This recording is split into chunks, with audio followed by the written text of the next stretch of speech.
அனைவருக்கும் வணக்கம். இன்றைக்கி தேதி பார்த்திங்கன்னா 18 ஏப்ரல் 2026 சனிக்கிழமை. தினமணியில் இருக்கிற சில இம்பார்ட்டன்ட் நியூஸஸ் பார்க்கலாம். ஸோ ஃபஸ்ட்டு பார்த்திங்கன்னா, மகளிர் இடஒதுக்கீடு தொகுதி மறுசீரமைப்பு மசோதா தோல்வி, 3/2 பங்கு பெரும்பான்மை கிடைக்கவில்லை அப்படின்னு கொடுத்துருக்காங்க. ஸோ நம்ம நேற்று பார்த்துருந்தோம், மத்திய அரசு வந்து 3 மசோதாக்கள் தாக்கல் பண்ண போகிறாங்க ஒரே டைமில். ஃபஸ்ட்டு மகளிர் இடஒதுக்கீடு 33%, அப்புறம் தொகுதி மறுசீரமைப்பு 543 தொகுதியிலேருந்து 815 இன்க்ரீஸ் பண்ணக்கூடிய தொகுதி மறுசீரமைப்பு. கூடவே அது ஸ்டேட்ஸ்க்கு ஒன்று, அப்புறம் யூனியன் டெரிட்டரிஸ்க்கு ஒன்று. சரிங்களா, மொத்தம் 3. ஸோ 3 மசோதாக்களை நேற்று தாக்கல் பண்ண போகிறாங்க, வாக்கெடுக்க போகிறாங்க அப்படின்னு சொல்லியிருந்தோம் இல்லையா. அந்த வாக்கெடுப்பு வந்து தோல்வி அடைஞ்சிருக்கு. சரிங்களா, இதனால் மசோதா வந்து செல்லாது. ஓகே, இந்த சட்டத்திருத்தம் அவங்க பண்ண போகிற சட்டத்திருத்தம் செல்லாது. சரிங்களா. ஸோ அதுதான் இந்த வெள்ளிக்கிழமை நேற்று ஃபுல்லாகவே இதான் டிபேட், ஹாட் நியூஸாக இதான் சுற்றிட்டு இருந்துச்சு. ஸோ பார்த்தீங்கன்னா, இங்கே பங்கேற்றவர்கள் ஓகேவா, மொத்தம் 543 சீட்ஸு. அதில் 540 தான் ஃபில் ஆகிருக்கு, 3 எம்பி சீட்ஸ் ஃபில் ஆகலை. இதில் பார்த்தீங்கன்னா 528 பேர் நேற்று வந்து ஓட் பண்ணியிருக்காங்க. சரிங்களா. ஸோ இதில் ஓட்டிங்கில் பங்கேற்றிருக்காங்க. இதில் அவங்களுக்கு அதாவது ஒரு அரசியலமைப்பில் சட்ட திருத்தம் மேற்கொள்ளணும் அப்படின்னு சொல்கிறாங்க. அவங்களுக்கு வந்து 3/2 பங்கு, ஓகேவா, 2/3 அப்படின்ற ஒரு மெஜாரிட்டி தேவைப்படுது. சரிங்களா. இப்போது 528 அட்டன் பண்ணவங்கள 520. ஸோ அதில் பார்க்கணும், அதில் ஏன்னா மொத்தமாக பார்க்கக்கூடாது. அதில் 3/2 பங்கு அப்படின்னு பார்க்கும்போது ஆதரவுக்கு வந்து பார்த்திங்கன்னா 352 வாக்குகள் தேவைப்பட்டுச்சு. சரியா, ஓட்டிங்க்கு எஸ் சொல்லணும். ஓகே, ஆனால் அவங்களுக்கு கிடைச்ச அந்த ஆதரவு எஸ் அப்படின்னு, ஓகே இந்த மசோதா வாக்கெடுப்பை நான் ஆதரிக்கிறேன் அப்படின்னு எஸ்ன்னும் போது ஆதரவு வந்து வெறும் 298 எம்பிஸ் தான் வந்து எஸ் சொல்லியிருக்காங்க. சரியா, எதிர்ப்பு தெரிவித்த எம்பிஸோட கவுண்ட் வந்து 230. ஸோ அப்போது இவங்களுக்கு 352 தேவை, ஆனால் 298 தான் இருக்குது. ஸோ அதனால் இந்த வாக்கெடுப்பு வந்து தோல்வி அடைஞ்சிருக்கு. ஓகே, இந்த மசோதா நிறைவேற அந்த இது எட்டலை அவங்க. சரியா, ஸோ அதனால் இது தோல்வி அடைஞ்சிருக்கு. இது பயங்கரமாக ஒரு என்ன சொல்கிறது, ஒரு கான்வர்சேஷன் நேற்று ஃபுல்லாகவே. ஓகே, நாங்கள் இதை கொண்டு வரோம் பெண்களுக்காக, அது இதுன்னு ஆளுங்கட்சி தரப்பில் எதிர்கட்சி தரப்பில் இதனால் தென்னிந்தியா பாதிக்கப்படும், தொகுதிகள் எதுவாகும் அப்படி இப்படின்னு சொல்லி ஃபுல்லாகவே ஒரு பெஸ்ட்டு டிபேட்டாக நேற்று போயிட்டு இருந்துச்சு. சரியா, அமித்ஷா, ராகுல் காந்தி எல்லாருமே. ஓகே, இது வந்து தோல்வி அடைஞ்சதுக்கு வந்து எதிர்கட்சிகள் கொண்டாட ஆரம்பிச்சிட்டாங்க. அதை வந்து அமித்ஷா வந்து விமர்சிச்சிருந்தார். இந்த மாதிரி கொண்டாடுறதை வந்து தவிர்க்கணும், பெண் வாக்காளர்களை நீங்கள் வந்து இழிவுபடுத்துறீங்க அப்படி இப்படின்னு சொல்லிட்டு அவர் ஒரு குற்றம் சாட்டு வச்சுருந்தார். சரியா, ஸோ இதை வந்து 2029 மக்களவை தேர்தலில் காங்கிரஸ் இதை வச்சுட்டு கண்டிப்பாக பெண்கள் வந்து உங்களுக்கு ஓட்டு போட மாட்டாங்க அப்படின்னு சொல்லிட்டோம் டாக்ஸ் போயிட்டுருக்கு. ஓகேவா, சரி. நம்ம முதல்வர் ஸ்டாலின் அவர்களும் தமிழ்நாடு வந்து டெல்லியை வீழ்த்திடுச்சு அப்படின்ற மாதிரி ஒரு ட்வீட்டும் ஒன்று போட்டிருந்தார். சரியா, ஓகே, சரி, இதுதான் கான்டெக்ஸ்ட்டு. ஓகே, இன்றைக்கி பேப்பரில் அதுதான் முக்கியமாக இருந்துச்சு, ஃபுல்லாகவே அதை பற்றி தான் நியூஸாக இருந்துச்சு. நம்ம அதை தான் முதல்ல பார்க்குறோம். அடுத்து பார்த்திங்கன்னா சில இம்பார்ட்டன்ட் நியூஸஸ் இருந்துச்சு, அதையும் பார்த்து முடிச்சிடலாம். இன்றைக்கி தேர்தல் நியூஸஸை ஸ்கிப் பண்ணிக்கலாம். ஸோ இங்கே எடிட்டோரியலும் அதே தான், ஏமாறுகிறார்கள் அப்படின்ற மாதிரி இது கொடுத்துருக்காங்க. இது ஒரு டைம் ரீட் பண்ணி பாருங்கள், இன் டீட்டெயில்டாக சொல்லியிருப்பாங்க. சரிங்களா. ஆக்சுவலாக எதிர்கட்சிகள் என்ன சொல்லியிருந்தாங்க அப்படின்னா,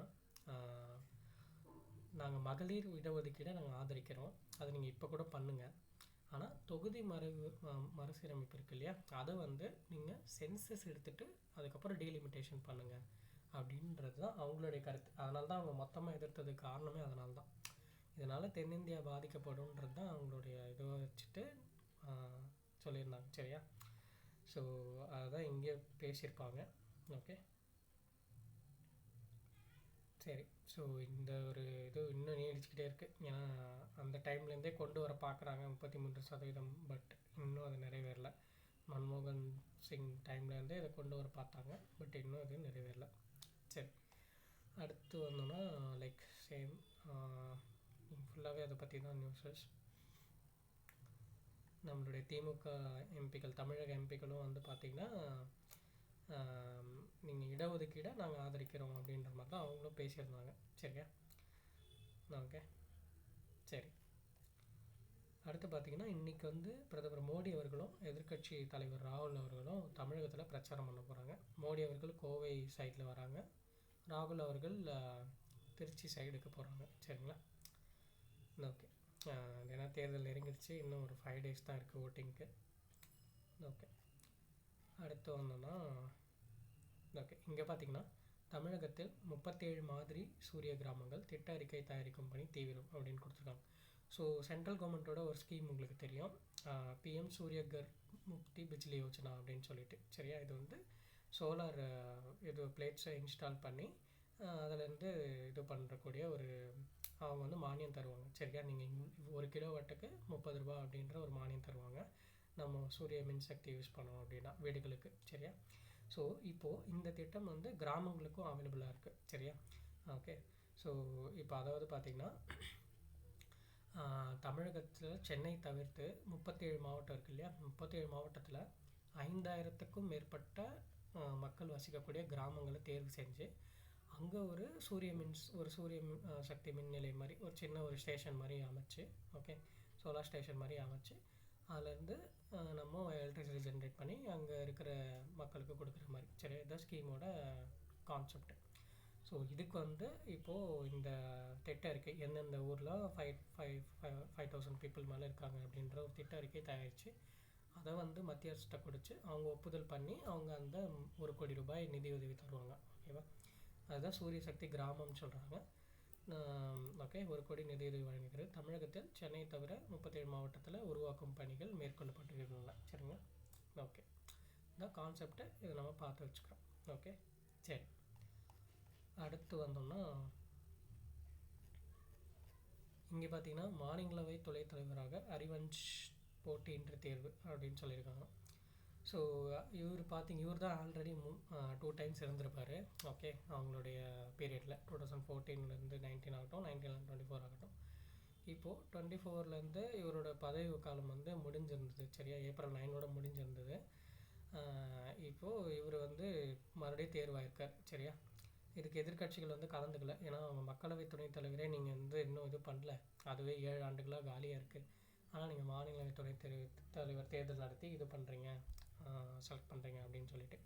ஸோ ஆப்போசிஷனில் யாரும் இல்லாததுனால, ஏன்னா எப்படி இவங்க தான் மெஜாரிட்டி இருக்கிறதுனால இவங்க தான் இதுவாக போகிறாங்க. இவர் போட்டியின்றி தேர்வாயிருக்கார். சரியா? அவர் நேம் பார்த்துங்க, ஹரிவன்ஷ் நாராயண் சிங். ஓகே, சரி. அடுத்து பார்த்தோம்னா, பெரிய பொருளாதார நாடுகளில் 6வது இடத்துக்கு சென்ற India IMF. So due to இந்த West Asia crisis, America dollar இது பிரச்சனையில் பார்த்திங்கன்னா நம்ம வந்து 6th பிளேஸ்க்கு மூவ் ஆகிட்டோம், 5th பிளேஸ்லேருந்து. ஓகே, அதுதான் இங்கே ரிப்போர்ட்டாக கொடுத்துருக்காங்க. சரி, அடுத்து வந்தோம்னா,